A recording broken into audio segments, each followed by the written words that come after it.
오늘 말씀은 고린도전서 1장 10절에서 17절 말씀입니다. 형제들아, 내가 우리 주 예수 그리스도의 이름으로 너희를 권하노니 모두가 같은 말을 하고 너희 가운데 분쟁이 없이 같은 마음과 같은 뜻으로 온전히 합하라. 내 형제들아, 골로디아의 지편으로 너희에 대한 말이 내게 들리니 곧 너희 가운데 분쟁이 있다는 것이라. 내가 이것을 말하거니와 너희가 각각 이르되 나는 아볼로에게, 나는 바울에게, 나는 아볼로에게, 나는 게바에게, 나는 그리스도에게 속한 자라 한다는 것이니 그리스도께서 어찌 나뉘었느냐? 바울이 너희를 위하여 십자가에 못 박혔으며 바울의 이름으로 너희가 세례를 받았느냐? 나는 그리스도보와 가이오 외에는 너희 중 아무에게도 내가 세례를 베풀지 아니한 것을 감사하노니 이는 아무도 나의 이름으로 세례를 받았다 말하지 못하게 하려 함이라. 내가 또한 스데바나와 집 사람에게 세례를 베풀었고 그 외에는 다른 누구에게 세례를 베풀었는지 알지 못하노라. 그리스도께서 나를 보내심은 세례를 베풀게 하려 하심이 아니요 오직 복음을 전하게 하려 하심이로되 말의 지혜로 하지 아니함은 그리스도의 십자가가 헛되지 않게 하려 함이니라. 아멘.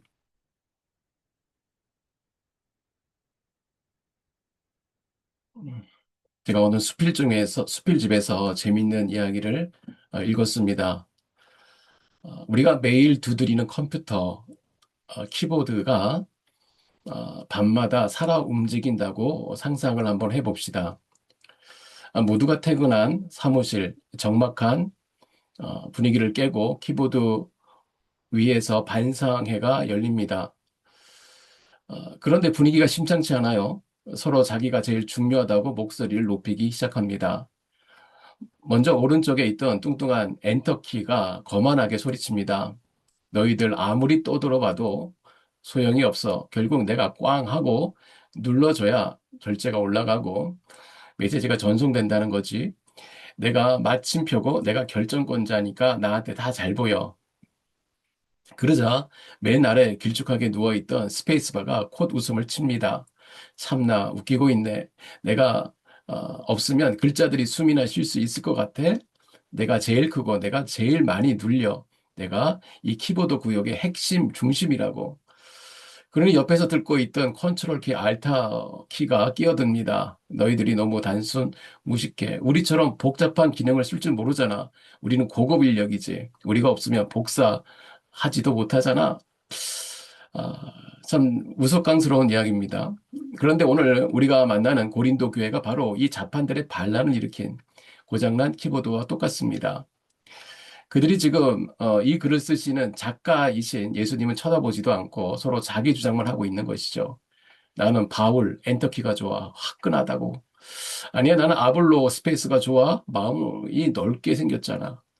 성도들은 각각 자기가 맞다며 멋대로 튀어오르더니 교회에서 나오는 메시지는 세상 사람들이 도대체 이해할 수 없는, 해석할 수 없는 혼란스러운 소음이 된 것입니다. 키보드가 아름다운 글을 써 내려가는 유일한 방법은 하나죠. 키보드 자판이 스스로 튀어 올라오는 것이 아니라 작가의 손가락에 누르는 대로 순종하며 납작 엎드리는 것입니다.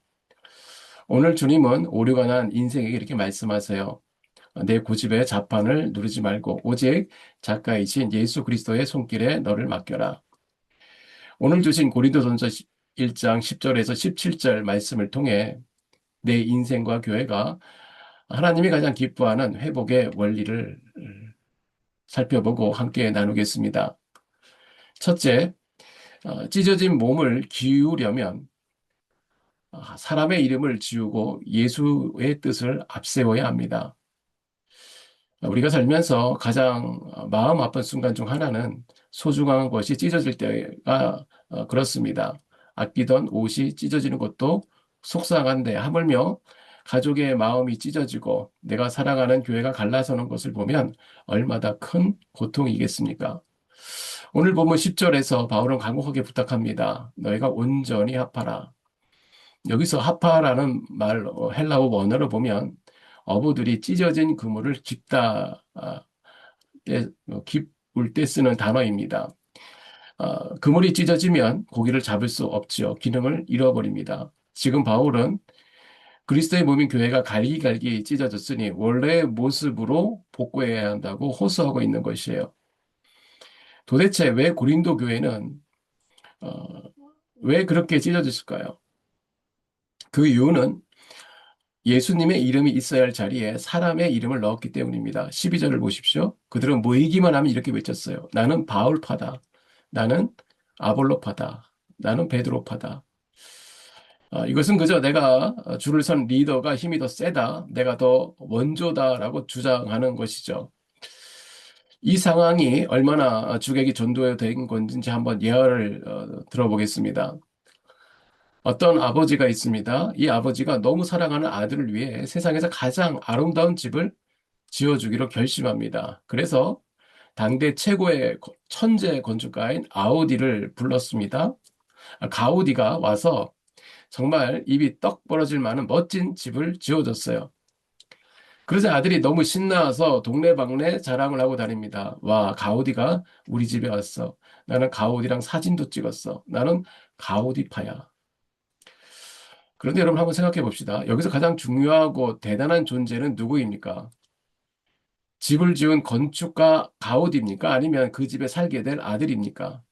예, 당연히 아들이죠. 가우디가 아무리 위대해도 그는 아들을 위해 고용된 일꾼일 뿐입니다. 아들이 있기에 건축가가 존재하는 것이죠. 그런데 지금 고린도 교인들은 정작 그 집의 주인이 대신 예수 그리스도를 뒷전으로 밀어내고 그 집의 보석인 성도들은 서로 상처를 주고 있습니다. 교회는 사람의 여공담을 만드는 곳이 아니죠. 바울도 아볼로도 베드로도 단지 하나님의 집을 짓기 위한 잠시 쓰임 받는 도구일 뿐입니다. 우리가 교회 안에서 혹은 가정 안에서 끊임없는 갈등을 겪는 이유가 무엇일까요? 상대방이 정말 틀려서일까요? 아니죠. 깊이 들여다보면 그 뿌리에는 항상 교만이 도사리고 있습니다. 내 생각이 맞다. 내 경험이 훨씬 낫다라며 내 이름 석자를 주장하기 시작할 때에 그리스도의 몸은 찢어집니다. 모든 싸움 뒤에는 언제나 내가 너보다 낫다. 그러니 너는 나를 따르라는 무서운 교만이 숨어져 있어요. 이 교만이 얼마나 어리석은 건지 아까 말씀드린 키보드 자판의 대화를 다시 한번 생각해 봅시다. 어느 날 엔터키가 옆에 있는 스페이스바한테 화를 냅니다. 너는 왜 그렇게 길게 생겼어? 왜 나처럼 화끈하게 줄바꿈을 못해? 틀렸어. 너도 나처럼 모양을 바꾸고 내 기능을 하란 말이야. 탁 치면 줄을 바꾸란 말이야. 여러분 듣기만 해도 황당하지 않습니까? 그런데 교만이 바로 그렇습니다. 하나님은 우리를 각각 다른 기능을 하는 다양한 자본으로 부르셨어요. 남편은 남편의 역할의 키가 있고 아내는 아내의 역할이 있습니다. 바울은 바울의 기능이 있고 아볼로는 아볼의 기능이 있고 베드로는 베드로의 기능이 있었어요. 그런데 우리는 교만해서 나와 다른 기능을 하는 지체를 향해 너는 틀렸다. 고쳐라. 나처럼 되라고 정죄합니다. 스페이스 바더로 엔터키가 되려는 이 억지, 이것이 바로 고린도 교회를 찢어 놓는 파벌 싸움의 실체였고 오늘 우리의 공동체를 힘들게 하는 불화의 요인이 되기도 합니다. 그렇다면 찢어진 그분을 다시 깃고 싶다는 방법은 하나입니다. 사람의 이름을 다 지우는 것입니다. 내가 얼마나 교회를 다녔는지, 내가 누구에게 제자 훈련을 받았는지, 내 직분이 무엇인지 중요하지 않습니다. 내 이름 석자가 나의 원수임을 기억해야 합니다. 나의 이름은 사라지고 오직 예수 그리스도의 이름만 영광 받으소서. 이 거룩한 자기 부인이 저와 여러분의 고백이 되기를 바랍니다. 두 번째로 찢어진 몸을 비우려면 세례의 자랑을 버리고 자아의 죽음을 선포해야 합니다. 인간은 참 묘한 본능을 가지고 있어요. 어디를 가든 남들과 조금이라도 다른 특별한 꼬리표를 내 가슴에 붙이고 싶어 합니다. 명품 가방이나 한정판 신발로 나를 차별화하고 싶어 하듯 교회 안에서도 은연히 영적인 계급장을 달고 싶어 하죠. 나는 모태신앙이야. 나는 아무개 유명한 목사님께 세례를 받았고 제자를 훈련을 받았어. 그분이 나를 파송했어. 오늘 본문의 고린도 교인들에게도 지금 계급장이 바로 세례였습니다. 그들은 모여서 서로 물었어요. 당신은 누구한테 세례 받았어? 나는 바울 선생님한테 받았어. 아이고, 나는 베드로 사도한테 직접 받았어. 그들은 세례를 예수님과 연합하라는 거룩한 예식이 아니라 마치 유명 인사가 써준 친필 사인처럼 여기며 서로를 비교하고 자랑했습니다. 이 모습이 얼마나 인간적이고 우스꽝스러운 모습입니까? 재미있는 일화가 있습니다. 어느 목사님이 이스라엘 성지를 갔다가 요단 강가에서 기념품을 파는 상인들을 보았습니다. 그들이 요단강 물을 물통에 담아 팔고 있었어요. 목사님이 생각했어요. 이 물을 사 가지고 가서 우리 성도들에게 세례를 주면 얼마나 감격할까. 그래서 무거운 물통을 낑낑대며 사왔습니다.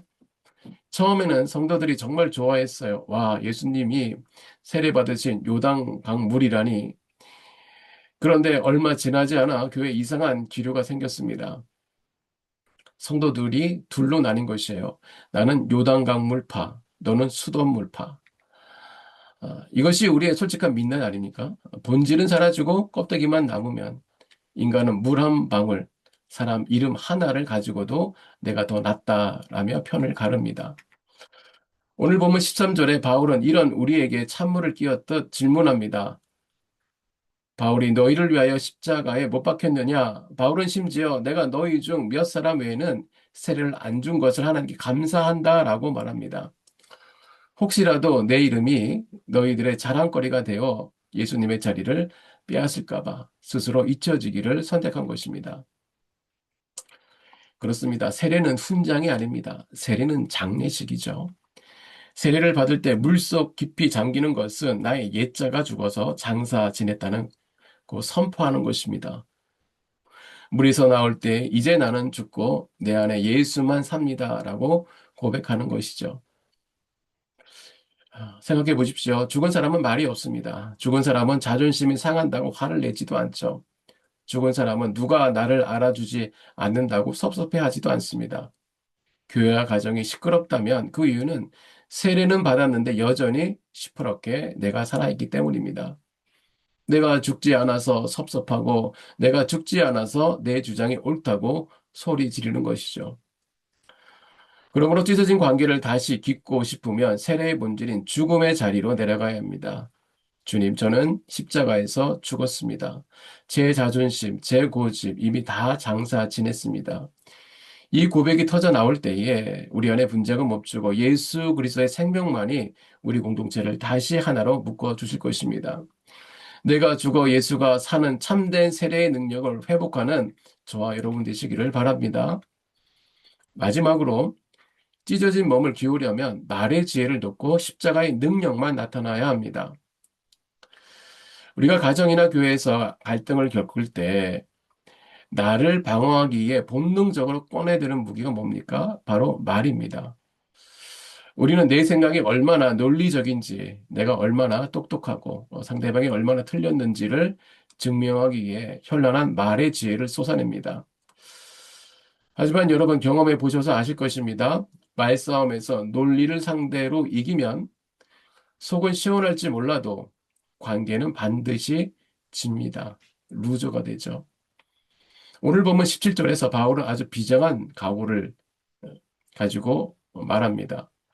그리스도께서 나를 보내심은 말의 지혜로 하지 아니하고 그리스도의 십자가가 헛되지 않게 하려 함이라.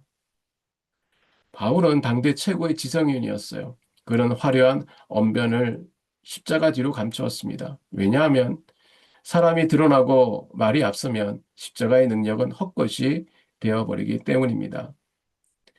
그러므로 복음의 능력이 무엇인지 보여주는 것은 오직 어, 그리스도만 나타나는 것이에요.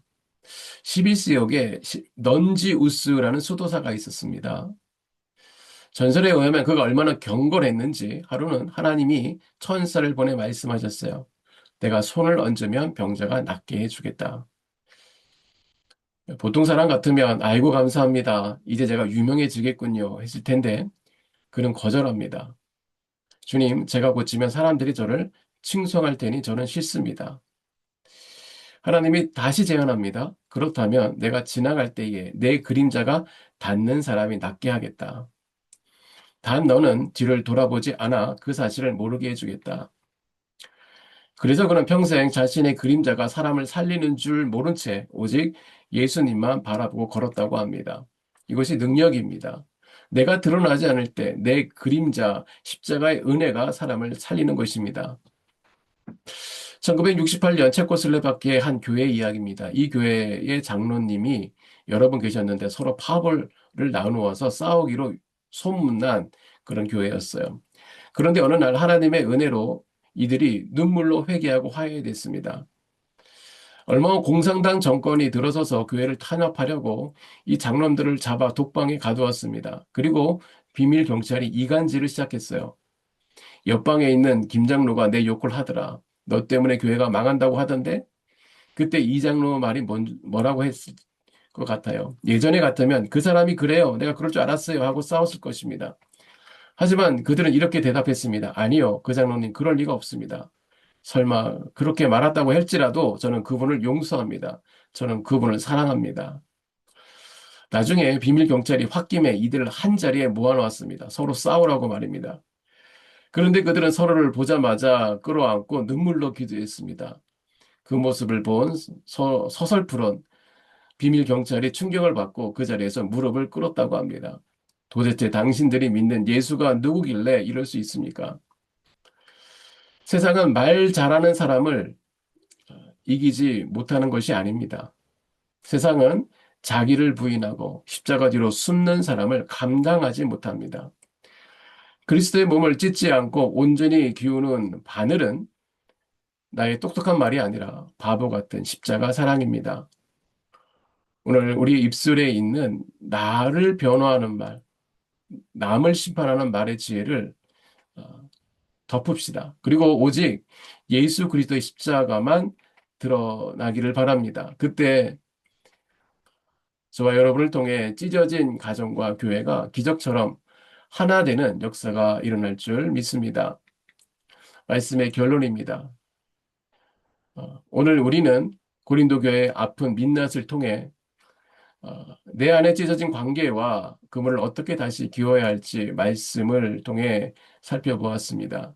방법은 분명합니다. 내 이름 석자를 지우는 것, 나의 자아가 죽는 것, 그리고 내 옳음을 증명하라는 말의 지혜를 십자가 뒤로 감추는 것입니다. 신앙의 실력이 무엇입니까? 내가 얼마나 논리적으로 상대를 이기느냐에 있지 않습니다. 신앙의 실력은 그리스도의 몸을 위해 기꺼이 내가 지는 자리로 내려갈 수 있는 넉넉함에 있습니다. 그렇죠. 예. 내가 말로 이기면 관계는 죽습니다. 하지만 내가 십자가 앞에서 지면 예수님이 이기고 우리 공동체는 살아납니다. 우리가 이 거룩한 패배를 계속 의지적으로 선택할 때에 세상은 알 수도 없고 흉내낼 수도 없는 놀라운 평화가 우리의 가정과 일터와 그리고 우리 교회에 임할 줄 믿습니다. 나를 통해 찢어진 그물이 기워지는 그 영광스러운 회복의 주인공이 되시기를 주님의 이름으로 축복합니다. 오늘 말씀으로 세 가지 기도 제목을 나눕니다. 첫째, 사람의 이름을 지우고 예수님의 뜻을 앞세우게 하소서. 주님, 내 안에 교만과 편견을 회개합니다. 나는 누구의 편이라는 마음을 지우게 하시고 같은 말, 같은 마음, 같은 뜻으로 그리스도의 몸을 섬기는 성도가 되게 하여 주시옵소서. 둘째로 세례의 본질을 회복하게 하소서. 내 자아가 십자가에서 죽게 하소서. 나는 죽고 예수로만 산다는 복음의 실체로 살게 하여 주시고 내 자존심과 내 고집이 죽어 관계가 살아나게 하옵소서. 세 번째로 말의 지혜를 덮고 십자가의 능력을 드러내게 하소서. 내 입술에 변명과 정죄, 비난의 말을 거두게 하시고 십자가의 사랑으로 말하게 하소서. 말로 이기려는 마음을 내려놓고 용서와 화해로 공동체를 어, 지키는, 살리는 도구가 되게 하소서. 이 세 가지 기도 제목을 놓고 함께 기도하고 또 서로를 위해 중보하는 시간을 갖겠습니다. 다 같이 기도하시겠습니다.